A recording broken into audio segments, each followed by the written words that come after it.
always so certain of his decisions, and it's really, really impressive. Priority in a camera, spelunking his way through another trainer.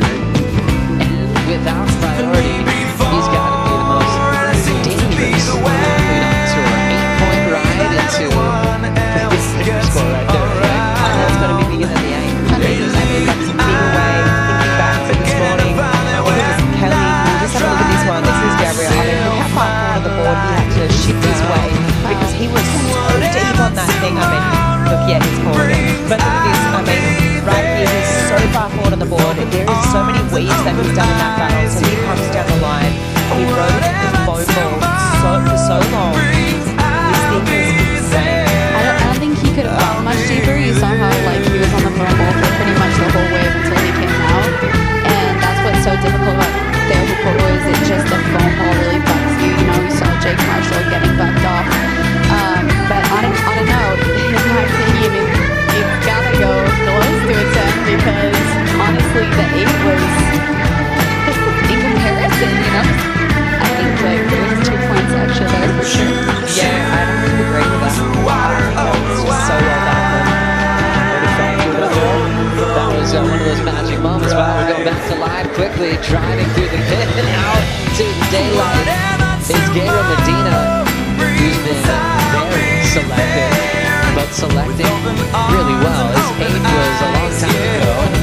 Didn't need much to take the lead. We'll see him transition into first now. 10-15 to go, Jesse. Deep as he can get, check this out, was behind. Driving through that first and second car. Disappeared through the whole time, came out after the spin. That was a beautiful ride. Look at that bump, this quick move so forward on the beat on the board. Giving them that stability, giving them that driving lead. So do this funny monster that he kind of first wave on Medina. He'd actually have the victory to move on. Still chatting with Vahine as we watch Medina roll into his first wave of this matchup. And just like Gabe does, he goes right into a perfect exit. And he will now take the lead. Yeah, let's watch the replay. Go ahead, Vahine. What did you see here? I feel like Medina's the best at stalling right at the takeoff.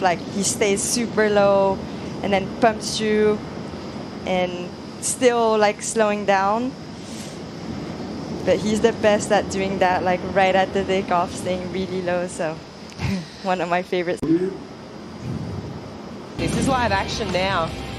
Medina pulls up, high line through this barrel. First section, second section comes through, no problem for Gabe Medina.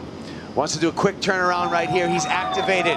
Second wave of the set, and John wants to hold and control the lineup with priority. So anything can still happen right now. One more look, Flick, and this wave, should it take him out of the combination, the 2-wave combo that he's in right now? Yeah, I'd say so. I think this is going to take him out of combination situation. He'd read this wave perfectly, and just, I mean, that's what we're used to seeing from Gabe. I mean, he's definitely getting out of combo. Back at the Shiseido Tahiti Pro, presented by Outer Note, semi-final number 2, out in the water. Strap up, buckle in. John Florence up against Gabe Medina in this semi-final for a spot in the final. Kuiper Girl, Flick Palmentier, the Spartan Michel Borres on the call here. Took his 5th win in Tahiti, and we finally got some action going, and Gabe got what he wanted. He got the first wave of the heat. Here he goes, Medina drives to this section. Long section in front of Medina. He almost comes out. Oh my. Wow. Are you kidding me? How was that? I was like, oh my gosh, he's gonna make it. And I could see him coming through the end, and then he just got buffed off, but the fall was intense, and he was a gnarly backbreaker. Then he got sucked over the fall to the inside. You don't see Gabby fall much at all. And man, let me tell you, that was intense. So, well, I guess shake the nerves off, get it done, get it back out in the lineup. But that was insane. I mean, that was one way to start the semis, man. That was a really fun wave to watch, and technically almost perfect. But you know what? You guys are right. 2s or 10s.